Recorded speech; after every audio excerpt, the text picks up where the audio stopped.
You're listening to the Lovish Podcast, and I'm your host, Dr. Sita Hood, vision architect and licensed therapist. Each week, I'm going to help you to develop the belief and strategy necessary to make an immediate impact on the world by deep diving into topics like mental wellness, faith, relationships, and you guessed it, love. I should mention before we hop into the show, this is not a substitute for a relationship with a licensed therapist. You ready? Let's get it.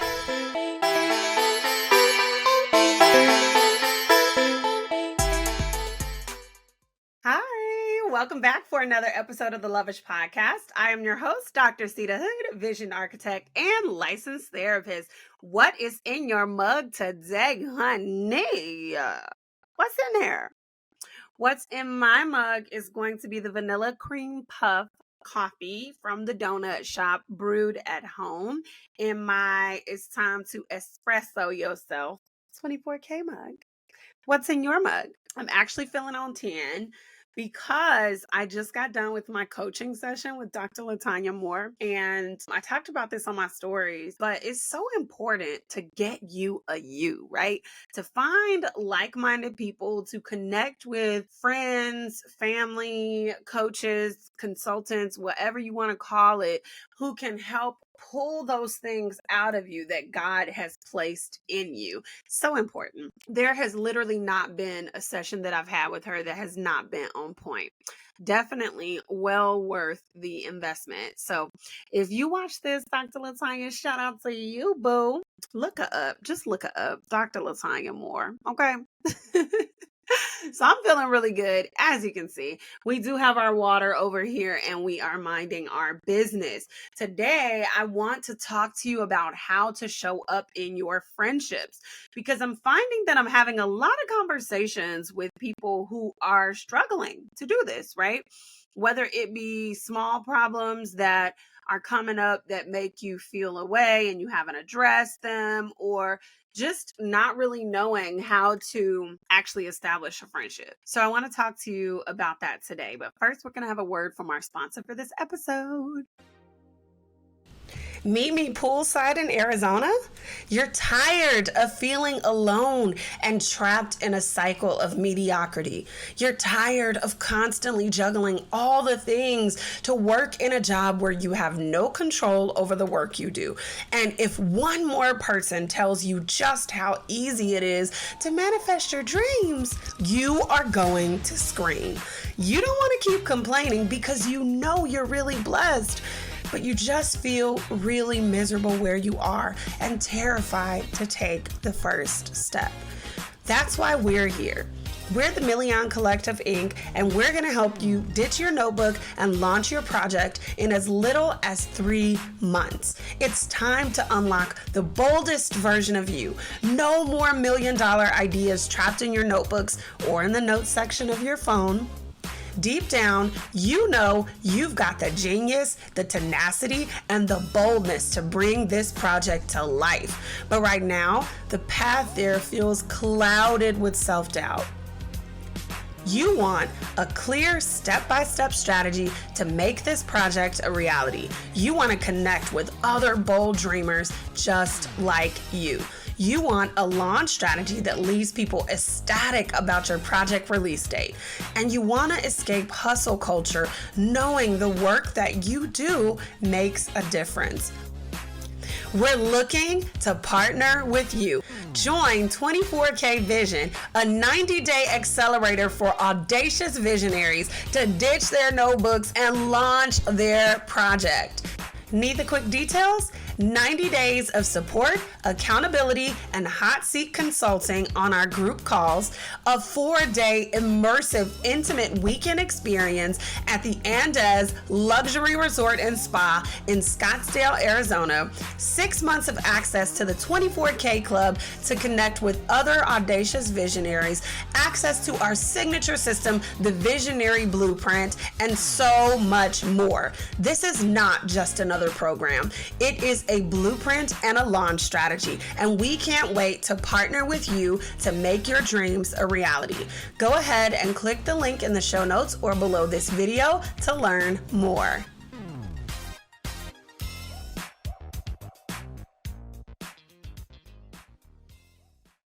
I'm back. So, relationships are like plants. If you want them to grow, you have to water them. You have to nurture them. You have to be invested in them. You can't just plant a seed and then expect it to just do whatever it wants outside without your care. No, some flowers work like that, but the most beautiful flowers often require a specific amount of water and sunlight and pruning. And your most valuable relationships are the same way. So, the very first way to show up in your relationships is to communicate. And I know that goes without saying, but what I mean is, I want you to communicate your fear in the relationship. When you feel weird about something, say it. Say it.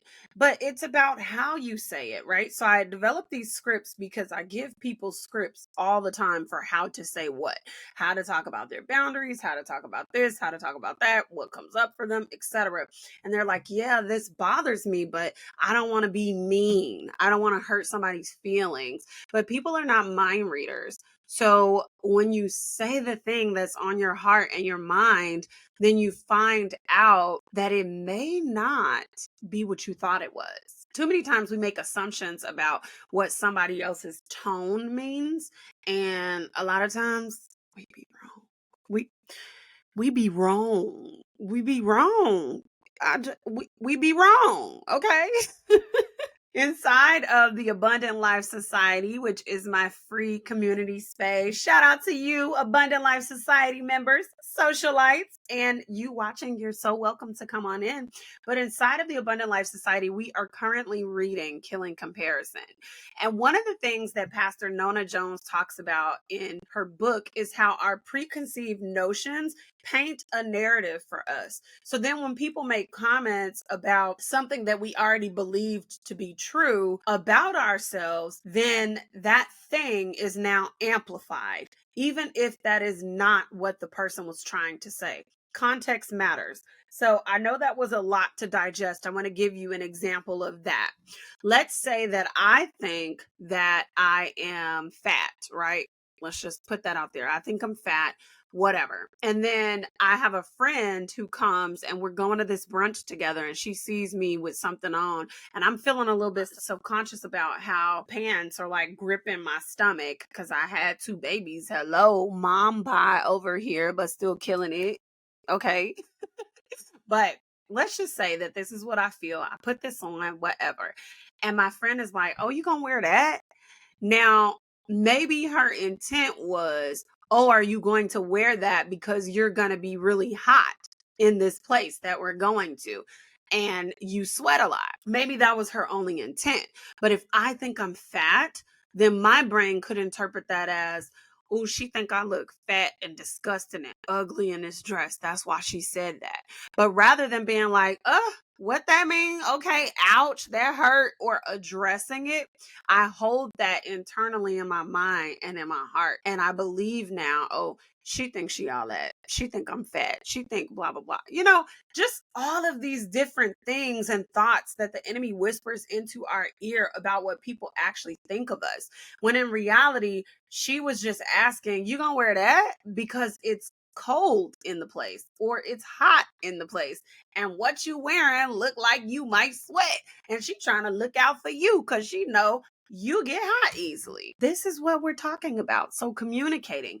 In one of my newer relationships, I was feeling a little bit weird and awkward about the way that she was behaving in our messages. And so I said something to her, and the something that I said went something like this. I was saying, hey, when I ask you a question and then you kind of hesitate to respond or respond to certain messages, but not the other, I don't know if you want me to shut up and that's rude, or if you're interested in carrying on a conversation about that. Like, I can't tell if I've offended you or what's happening. I don't even know if you actually want to be my friend. And she said, oh my gosh, no, that is not what I'm thinking at all.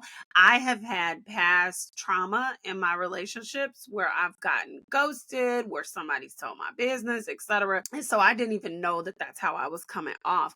But I do want to be your friend. And I apologize for any offense that I may have caused. Like, girl, you're good. Now that I know that, like, let's move forward. So we worked through that and we talked about how she was coming off in the past. And I was like, yo, I may not have been the best friend in the past. Like, if you go back to like high school and maybe even college, and I was a little petty, right? I ain't gonna hold you. I was a little petty. But now though, I'm about holding your heart. Now, though, I'm about being reliable in the relationship. Now, I'm a good friend, right? So I would not hurt you in that way. I would not hurt you intentionally. I would not. And so we kind of had that conversation. And ever since then, the relationship has flowed so peacefully without awkwardness. We had the opportunity to take a trip together, and both of us were like, oh my gosh, I was a little bit nervous. I didn't know if awkwardness would come up, but there was no awkwardness, no point in time where either of us felt weird about anything. And that's because of our communication. So just speak up. People cannot read minds. And in the beginning, you're getting to know each other. So it makes sense that you're a little bit nervous. Tip number 2 for showing up in your relationships: pray for them. So this can have a couple of different meanings. Pray for the type of friends that you want to show up in your life, or for God to make it evident if they're already in your life. Pray for your current relationships that you already have to be in alignment with what you want, if those are people that God called you to. And then pray for the things that your friend is facing, because it's cute to be like, yes, I prayed for my friend, whatever. But like, let's talk about it.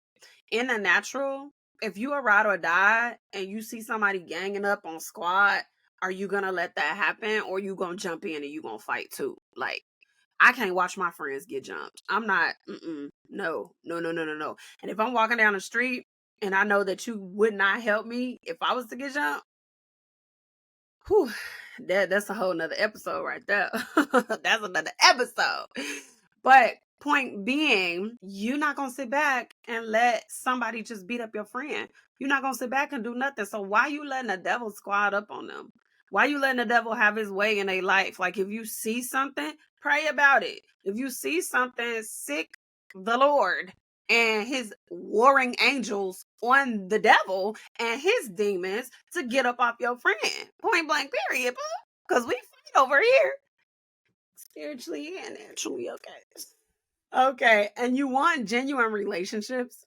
Pray for God to bring you genuine friendships where you are supported, where you are valued, where you are loved. And I want you to take it a step beyond prayer, and I want you to be brave. When God brings new people in your life, I want you to be brave, but be measured in how quickly you advance the relationship. I was talking to one of my newer friends, probably 2-3 years at this point, and we're still getting to know each other. And we were talking about this vetting process that both of us took each other through. Like, girl, you made it. You made it to this level right here, baby, because everybody don't make it to this level right here, baby. And we still getting to know each other, but you have to vet these people, right? So when God brings a person in your life, you like them, you want to be friends with them, you want to establish relationship with them, be brave, open up, be vulnerable, but also be measured. Make sure that this person is in alignment with God's will for your life. And speaking of, when you are talking about current relationships, pray for the flow of the relationship. Pray for the way that both of you come across. Pray for understanding. Pray to be supportive to one another. Point number 3 for how you can show up in your friendships. Let's go back to that watering of the relationships. Cultivate experiences together. Cultivate experiences. Let's be honest. At this stage of life, things do not just happen. We too grown. We got kids. We got a job. We got trips. We got friendships. We got responsibilities. We got a spouse. We got, you have all of these different things, and things don't just happen. We have to make it happen, which means that we have to create space for those things to happen. One of the number one things that I tell my introverted clients who tell me they want a solid support system is this: if you want dope, creative, ambitious friends like you got to get off the couch, honey. You got to get off the couch. They can't find you on the couch. You got to put yourself in places to meet those women. And I would be remiss if I didn't tell you that 24K weekend is definitely the place to meet those women. Definitely the place. Networking events, book clubs, and things like that. Like, what are the things that you want to do? You have to be in position to meet people who enjoy the same things. And not only that, when you have met those type of women, the people who seem to be your people, invite them to brunch. You can't just get their number and be texting them all the time. Like, texting friends is cool, but like, have experiences together. Be intentional about keeping up with them. Relationships are two-way streets. You can't just expect an extension your way. And if you're doing all the extending and there's never a reach back, that's something that maybe you want to question. So maybe you can't hang out every week, but maybe you can hang out once a month.